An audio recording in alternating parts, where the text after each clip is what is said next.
1 लाखको कुरा पो आयो त भने सुन्नु न कुरा 1 लाखको आएको रेको कुरा हो के विपक्षले कागजमा लेखिएको कुरा रे हुन्छ 10,000 को कुरा छ तपाईले यातायात ल मैले क्वेशन गरे तपाईले यातायातको नीति पढ्नु 1 लाख जनवटा लेखेको छ 1 लाख गरी बाहिर छैन 1 गतेदेखि हुँदैछ म त के आयो र त जनता मर्न 1 गतेदेखि हुँदैछ तर पनि अझ कन्फर्म भएको छैन यो कुरा हेर्नुस् यातायात पास भएन तपाईलाई थाहै छैन यहाँ अगाडि नै चिट काटियो क्या ए भगवान एक गतेबाट लागू हुने तर अगाडि नै 10,000 को 1,000 को चिट काटेको छ आधा कुरा नगर्नु भोलि त्यो कम्प्युटरबाट निकाल्दैछ के भनिरहेको मिटिङ बस्दैछ कम्प्युटरबाट सबै कुरा निकाल्दैछ चिट काटेको 1,000 कि 10,000 भनेर तीनजनालाई पक्रिसकेको छ आधा तालमा तपाईहरु बोलेर हुन्छ 10,000 10,000 भनेर 1 लाख सरकारले चाहिँ यातायातको पार्किङ गरेर तपाईँ गभर्नमेन्टमा जानु चाहिँ यो सुधार गरेर जानु तपाईको भित्र काम छ भने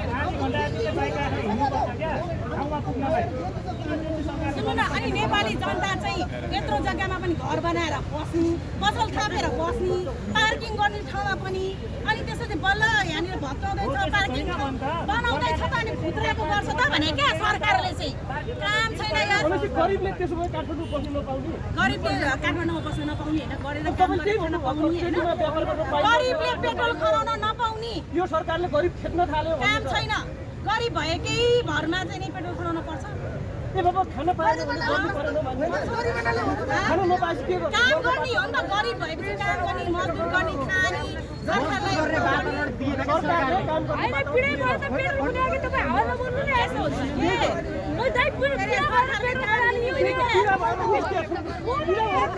पिडा भएर पाए पेट्रोल खनाउनु छैन हैन हावा यति नबोल्नु न सरकारको जिम्मेवारी हुँदैन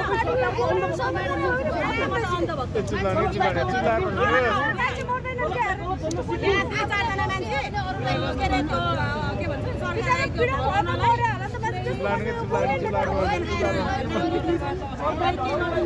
किन होइन मान्छेले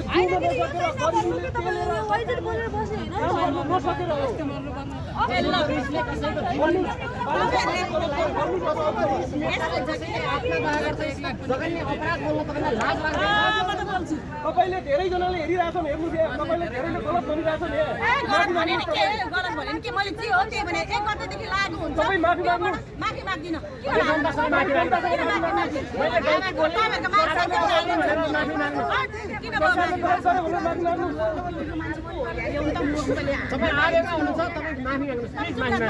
नेपाली जनताहरु नेपाली जनताहरुको कुरा मैले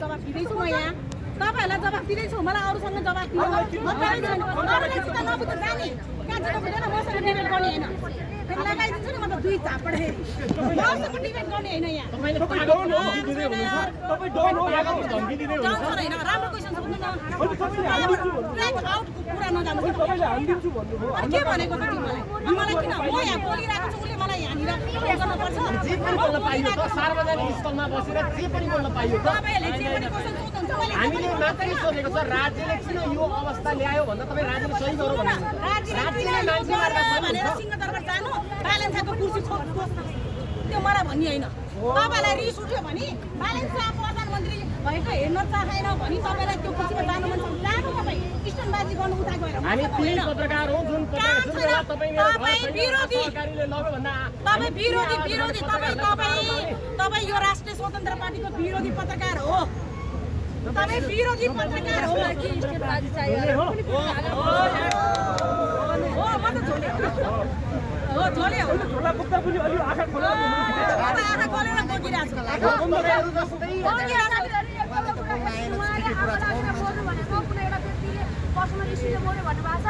यो आमालाई एकचोटि हेर्नु होला माथि घर मण्डलमा विगत 2 महिनादेखि 3 महिनादेखि बस्नु भएको छ दुईवटा मिर्गौला ड्यामेज भएको छ बच्चा सानै छ श्रीमान छैन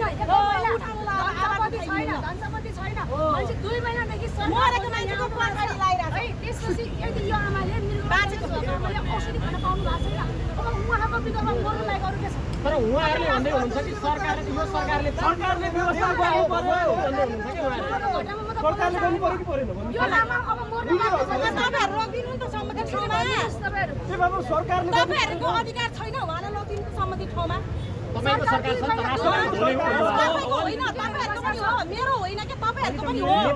तपाईँ मिडिया बोकेर यसरी भन्नुहुन्छ, तपाईँको पनि अधिकार छ नि त, मिडिया मात्र होइन, गरिब जनतालाई बोकेर हिँड्ने तपाईँहरूको पनि अधिकार छ।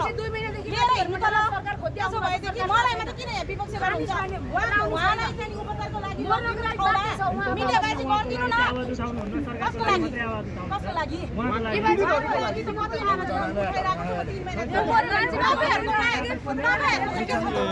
खालि क्यामेरा टेक्नु मुखबाट पस्नु मात्रै हो, त्यो मात्रै होइन नि। तपाईँहरू लड लगे अर्काको विचारमा उठाइदिनु त, काम छैन, कहाँनिर के बोल्छ भनेर हेर्नु सबै पुरो कुल्चे रहेछ मैले तपाईँलाई सोधेँ सरकारले हेर्ने कुल्चे रहेछ धेरै कुरा नसुन्नु तपाईँ जानु। ल यो मान्छेलाई लगिदिनु त, तपाईँहरूले म जस्तो एउटा उसलाई गरेर झोले नभन्नु न। ल तपाईँहरू लगिदिनु। तपाईँहरू जस्ता बिचौलियाहरूले सरकारसम्म पुग्नै दिँदैनन् क्या पीडितलाई। तपाईँ के पीडित हो? ल भन्नुहोस्, तपाईँ जोले हो कि आफ्नो भन्नुहोस्। कहाँबाट बिचौलिया भन्छ फेरि मलाई? तपाईँ बिचौलिया हुनुहुँदो रहेछ, बिचौलिया भने सरकारको के हो? बिचौलिया हुनुहुँदो रहेछ। माइती घरमा आएका बिचौलिया भने आवाज के बन्द हो गर्ने यो? तपाईँ बिचौलिया हुनुहुँदो रहेछ। बिचौलिया भने के हो? यस्ता पीडितहरूको आवाज तपाईँहरू जस्ता बिचौलिया नभन्नु है फेरि। सरकारसम्म पुगेन। तपाईँहरू सडकमा आउनुहुन्छ र पीडितको नाममा राज्यले सरकारले सही गरिरहेछ, मान्छे मर्दा सही गरिरहेछ भन्ने तपाईँहरू पीडित होइन। के कारणले म आभार भन्छु सुन्नुहोस्। ल तपाईँ गर्नु न त, तपाईँ न्याय दिनु। तपाईँसँग पनि डिबेट गर्न तयार। यस्ता पीडितहरू को माइती घरमा आएर वर्षौँसम्म सरकारले सुनेको छैन, तपाईँहरू चाहिँ सरकारले सही गर्नु सही गर्नु। तपाईँ सुनेको लगिदिनु न त भने कि तपाईँलाई पनि अधिकार छ त लगिदिनु। तपाईँको छैन त, तपाईँलाई मेरो राज्य के हुन्छ? मैले त एउटा के 2 वर्ष काम, मेरो सरकार हो। मेरा सरकार भनेको होइन। मैले 2-3 वर्ष काम गर्न दिनुपर्छ। फुलिरहेको कोपिरालाई तपाईँहरू निकाट्न किन खोजेको भनेको मैले?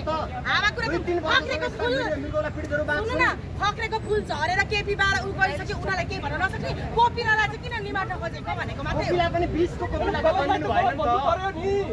यो आमा भोलि कोपिरालाई आमा भोलि यदि आफ्नो एकल महिला हुनुहुन्छ, उहाँको आफ्नो बिरुवालाई ड्यामेज छ, डायलिसिस पेरी डायलिसिसमा 1.5 लाख चाहिन्छ, 1.5 लाख यदि उहाँ मर्नु भयो भने भोलि के गर्छ सरकार? आउँछ उहाँलाई, उहाँको परिवारलाई 15 लाख दिन्छ।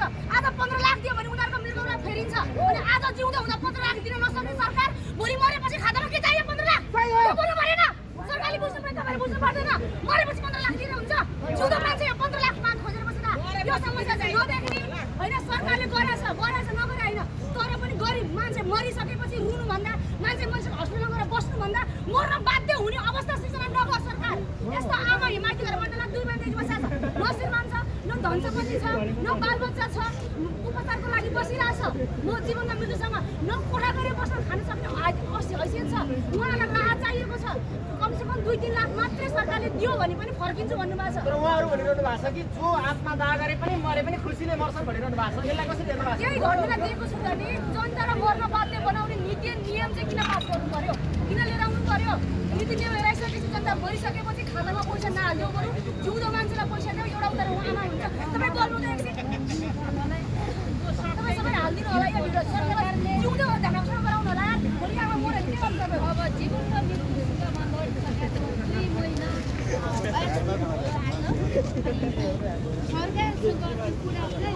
मलाई एउटा जिउँदो मान्छे मेरो घरले एउटा गरेर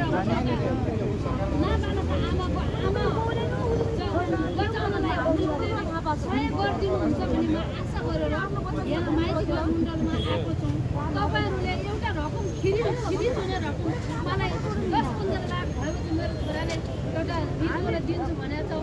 अब त्यससम्म पुर्याउन लागि हजुरहरूले मिडियाले